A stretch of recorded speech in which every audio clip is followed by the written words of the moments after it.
The IG Act generally makes it a requirement that IG reports, unless there's some serious law enforcement reason or other exceptions that you could probably take a guess at, need to be public.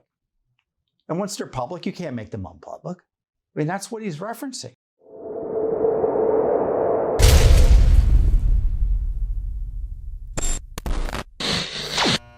Next up is some extraordinary documents that we received from the Special IG for Afghan Reconstruction, known as, I guess, SIGAR? I don't know. Anyway, it's SIGAR. I'll just call him the IG. And this was a special IG that was set up by Congress to monitor the reconstruction of Afghanistan, as the name implies.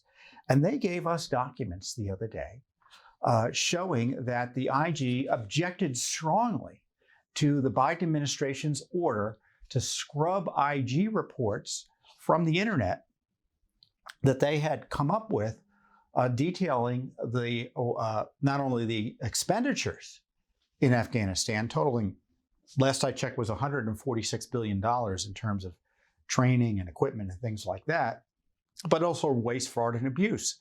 And they wanted the internet scrubbed. And the IG objected to it. In fact, he said it violates the IG Act. And these are what the documents show. There was 120 pages of documents. Remember, now what happened? On August 16th, which was a day after the Taliban seized control of Kabul, thanks to Biden's unprecedented surrender, the official at the State Department's Bureau of the Comptroller and Global Financial Services emailed the IG, the Special IG's office, to inform them of the State Department's unprecedented request to suspend large portions of your website and public access to reports and records. And this is what she wrote, Ms. Dove did, as her name is Carol Dove. We request urgent assistance in identifying and temporarily removing and potentially redacting on a longer-term basis. So this would be a long-term scrub. All potentially sensitive and identifying information on U.S. government assistance programs, projects in Afghanistan. A great many of your historical publications contain extensive details about activities and partners that could put individuals at risk in this current environment. So Biden surrendered to the Taliban, and so information that would show, and this is one of the key things that the Special Inspector General was tracking, the type and essentially what military equipment we were leaving behind there. They wanted scrubbed, using security as the excuse. It was Carol Clay, who sent Dove an email, Matt Dove, and Matt Dove sends an email to John Sopko, who is the, quote, Special Inspector General. He's running the show there. And he says the bottom line is the State Department, some of the information in our reports could put individuals at heightened risk given recent developments. From my perspective, scrubbing our reports, and he capitalizes our, would be onerous and not timely. Consider the work to just scrub our published financial audit. So it would be a big deal. And he suggests, well, maybe one option is just to disable parts of the website. And he suggests that they consider working. Well, the boss said consider working with state. And the boss says, no. Sopko writes in response, do not take anything down until we receive an official request in writing. Sopko notifies Dove that Clay's approval, and again, Clay is working at the State Department, of removing the reports is not sufficient. I want it from the secretary or deputy secretary, or as the minimum, her boss. She is a mere office director. What is the basis of her conclusion that reports that have been public for years are now causing a risk?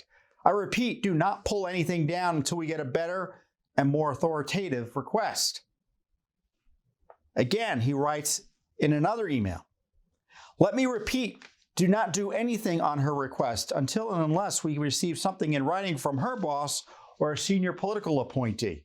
You can advise her if your prior mistake agreeing without further, because he says you made a mistake in clearing it without without clearing it, approving it without clearing it with me, the IG. Pulling old public documents make no sense since they are available for years. It also violates the IG Act. And the IG Act is the Inspector General's Act. And I went and looked up the law, and you can look it up too. And I think what he's referring to is the IG Act generally makes it a requirement that IG reports, unless there's some serious law enforcement reason or other exceptions that you could probably take a guess at, need to be public. And once they're public, you can't make them unpublic. I mean, that's what he's referencing. One of the other things these documents show is that the Special Inspector General wasn't the only one, or the other agency, for practical purposes, who was being asked to censor documents. The GAO, according to one of the emails, temporarily pulled 424 reports from their site. I mean, that was a mass censorship. I've never seen anything like that before. So Sopko writes again to his colleagues, again, noting it would be a violation of the IG Act. So in a subsequent email, a few days later, Sopko again reiterates there's an issue with the law here, and he writes directly to the State Department. This is a highly unusual request without any explanation or justification for why you're requesting that we review and delete certain documents that have been posted on our website, all in violation of the IG Act. Many of the records you are talking about have been on our web for 10 or more years, and my IT people tell me even if we delete them, they are still out there. In the internet, since there are numerous programs readily available that regularly sweep and capture such material, I prefer someone at State who is a political appointee explain in writing why you're making such a request, as what is the basis for the threat, and how this very labor-intensive request will accomplish anything other than waste taxpayer resources. So this is John Sopko writing this. This is the top IG, the Special Inspector General for Afghanistan Reconstruction. So finally, the State Department's controller, Jeffrey Mons, who was placed there by Joe Biden, he began January 20th. And he says, that again, he reiterates that the State Department is concerned about the welfare of vendors and individuals who conducted work with the department and who have yet to exit Afghanistan. Identifying information regarding these individuals is well documented among your audit, inspection, and financial audit costs incurred audit reports. The department formally requests that you temporarily suspend website access to these reports until these individuals can safely exit the country.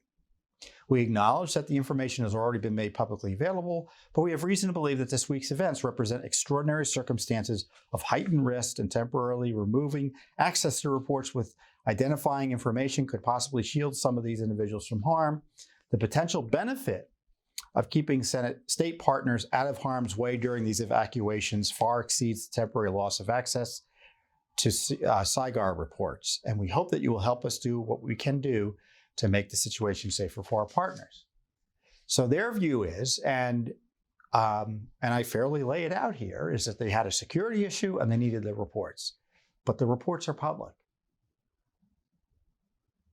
And as I have highlighted, there were other reasons for keeping these reports secret, in the sense that the Biden administration was being humiliated with details about the military equipment being left behind and the cost incurred in training security forces, which of course which in large measure gets thrown out the window, and other support and security issues that we're paying for in Afghanistan. And this website was a core resource for those interested in figuring out what was going on.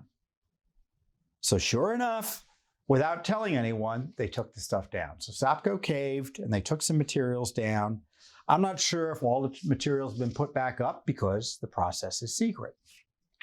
And I don't know if we've gotten all the documents in that regard. And as I said in our release, these extraordinary emails document a cover-up and unprecedented government censorship to protect Joe Biden from further humiliation over his surrender in Afghanistan. So I mean, what we're showing here to me is an anatomy of a cover-up. I mean, can you imagine if the Trump administration made a foreign policy decision that resulted in the disastrous consequences that we saw in Afghanistan, and he ordered people to take down public reports that could document just how disastrous that decision was? And the vague idea that somehow these audit reports, which are generally 30,000-foot reports, would put individuals at risk in Afghanistan doesn't pass the laugh test to me. And what I think is interesting about this case as well is that we got these documents straight up. We didn't have to sue for them. That doesn't happen very often. Typically, these types of documents we would have to sue for because the agency would ignore our requests, and we'd have to sue, and it'd be a year later, and we get some documents, and a lot of what I just read to you would have been withheld. So it seems to me the Special Inspector General for Afghanistan Reconstruction is angry and upset about what happened, and he wants the world to know about it. And Judicial Watch's FOIA request was an opportunity for that agency to tell the world about the misconduct of the Biden administration in Afghanistan. I've been doing this a long time, and I know when documents are typically withheld from us based on their content.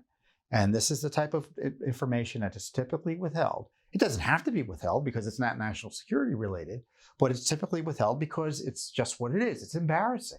And they don't want embarrassing material to come out. But this agency wanted the truth to come out, which I guess is one of the rays of hope and silver linings to this Afghanistan debacle, that at least one government agency objected to censoring material in violation of the law and wanted to alert people that what the Biden administration did was not on the up and up.